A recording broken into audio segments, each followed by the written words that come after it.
नमस्कार मित्रों, मैं फूलचंद झाझड़िया अपने YouTube चैनल कानूनी नज़रिया पर आपका हार्दिक स्वागत करता हूं। आज कानूनी विषय पर चर्चा के क्रम में हम ये देखेंगे कि हमारे यहाँ जजेज को my lord, your lordship, your honour ऐसे शब्दों से संबोधित किया जाता है।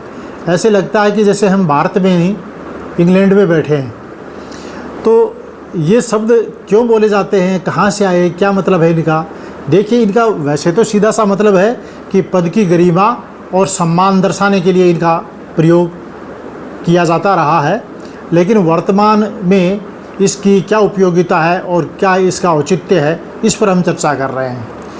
तो जज को लॉर्ड कहने की परंपरा ब्रिटिश न्यायिक प्रणाली की देन है।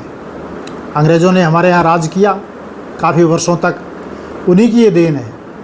तो ब्रिटिश साम्राज्य के समय भारत में ब्रिटिश कानून लागू होते थे और उसी समय से जज को लॉर्ड कहने की परंपरा शुरू हुई। तो यूनाइटेड किंगडम में, यूके में संसद की, जैसे अपने यहाँ भारत में 2 सदन हैं संसद के, लोकसभा और राज्यसभा, वैसे वहाँ भी संसद के 2 सदन हैं, हाउस ऑफ कॉमन्स और हाउस ऑफ लॉर्ड्स। ऊपरी सदन को वहाँ हाउस ऑफ लॉर्ड्स कहते हैं। ऊपरी सदन के जो सदस्य हैं वो लॉर्ड कहलाते हैं, इसलिए उसको हाउस ऑफ लॉर्ड्स कहते हैं। तो एक तो लॉर्ड शब्द वहाँ से आया है, हाउस ऑफ लॉर्ड्स के सारे मेंबर लॉर्ड होते हैं। यहाँ एक गांव में मैंने सुना कई बार कि ये बहुत बड़ा लाट साहब समझता है अपने आप को। लाट साहब का मतलब लॉर्ड साहब, और लॉर्ड शब्द वहाँ से ही आया है। अंग्रेज़ों की वो छाप हमारे मन मस्तिष्क पर इतनी गहरी है कि वो अभी तक जा नहीं रही है। तो भारत में संघीय न्यायालय की स्थापना 1937 में हुई। भारत सरकार अधिनियम 1935 बना अंग्रेज़ों के टाइम में, और उसके तहत 1937 में एक संघीय न्यायालय बना। संघीय न्यायालय भारत का सबसे बड़ा न्यायालय था, और उस संघीय न्यायालय से अपील का आगे और प्रावधान था। उससे भी आगे अपील के बारे में उसमें प्रावधान रखा गया था। वो अपील कहाँ होती थी? वो होती थी प्रिवी काउंसिल में, और प्रिवी काउंसिल कहाँ थी? यूके में, यूनाइटेड किंगडम। अच्छा, ये प्रिवी काउंसिल में कौन कौन सी अपीलें होती थी? देखिए, ब्रिटिश लोगों का साम्राज्य बहुत देशों में था, और जिन जिन देशों में जहाँ जहाँ पर था वो सारे कॉमनवेल्थ कंट्रीज़ कहलाते हैं। तो कॉमनवेल्थ के जितने भी कंट्रीज़ थे, उनके वहाँ जो सबसे ऊंची अदालत थी, संघीय अदालत या उच्चतम न्यायालय जैसा भी नाम से था, उन सब की अपील प्रिवी काउंसिल में होती थी। और प्रिवी काउंसिल में लॉर्ड भी होते थे, ऑनरेबल भी होते थे। तो ये शब्द वहाँ से ही सारे आए हैं। तो ये 1935 के अधिनियम के तहत 1937 में जो संघीय न्यायालय बना, ये संघीय न्यायालय देश के आज़ाद होने तक लगातार रहा।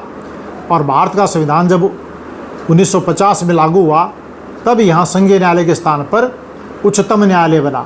और उच्चतम न्यायालय के आगे और कहीं अपील होने की, प्रिवी काउंसिल में अपील होने की, वो सारी प्रावधान नहीं रहे, ख़त्म हो गई। तो उस समय अपील हुआ करती थी। तो प्रिवी काउंसिल के सदस्यों को राइट ऑनरेबल की उपाधि दी जाती थी, और लॉर्ड की उपाधि हाउस ऑफ लॉर्ड के सदस्यों को दी जाती थी। तो ये ऑनरेबल और लॉर्ड, ये दोनों ही शब्द यूनाइटेड किंगडम से आए हैं, और ये ब्रिटिश हुकूमत की देन है, ब्रिटिश साम्राज्य की देन है। तो प्रिवी काउंसिल में जब संघीय न्यायालय के निर्णयों की अपील की सुनवाई होती थी, तो वहाँ उस अपील की सुनवाई करने वाली पीठ को लॉर्ड्स ऑफ अपील कहा जाता था। तो इसलिए जो बेंच में अपील सुनने के लिए बैठते थे, उनको संबोधन लॉर्ड्स के नाम से करते थे। माय लॉर्ड, योर लॉर्डशिप, यदि महिला है तो माय लेडी, और एक अन्य शब्द जो है वो योर ऑनर। ये शब्द वहाँ इस्तेमाल होते थे, उपयोग में लिए जाते थे। और वही शब्द आज हमारे यहाँ ऑनरेबल हाई कोर्ट और ऑनरेबल सुप्रीम कोर्ट के समक्ष माननीय उच्चतम न्यायालय और देश के विभिन्न माननीय उच्च न्यायालयों में सुनने को मिलते हैं। इस पर कई बार अधिवक्ताओं ने आपत्ति भी की है कि हम योर ऑनर नहीं बोलेंगे, माय लॉर्ड नहीं बोलेंगे, केवल सर कहेंगे, जनाब कहेंगे, श्रीमान कहेंगे। ऐसे कई बार कई तरह की आपत्ति की है। जो भी हो, लेकिन मूल रूप से हमारा देश जब आज़ाद हुआ तो उसके बाद से इन शब्दों का त्याग करके हमारे यहाँ कोई सम्मान की कमी नहीं है और न ही सम्मान के लिए कोई शब्दों की कमी है। यहाँ तो बहुत अधिक सम्मान किया जाता रहा है, तो हमारे मूल शब्दों से ही सम्मानित करने में हमें अपने आप को गर्वान्वित महसूस करना चाहिए और वो हमारी सबसे बड़ी गरिमा है। हमें अंग्रेज़ी नाम से कोई पुकारे उससे हम पुलकित हो जाएं, प्रतिष्ठित समझें अपने आप को या हमारे अहंकार की पुष्टि समझें, तो ये कोई अच्छी स्वच्छ परंपरा नहीं है। तो ये शब्दों का मैंने आपको ये बताने का कोशिश किया कि ये माय लॉर्ड और योर ऑनर ये शब्द कहाँ से आए और इनको अब क्यों बोला जा रहा है और किस प्रकार इनमें परिवर्तन किया जा सकता है। आशा करता हूँ आपको ये वीडियो पसंद आया होगा। यदि अच्छा लगा हो तो आप इसे लाइक कीजिए, शेयर कीजिए और सब्सक्राइब कीजिए। आपका बहुत बहुत धन्यवाद। नमस्कार।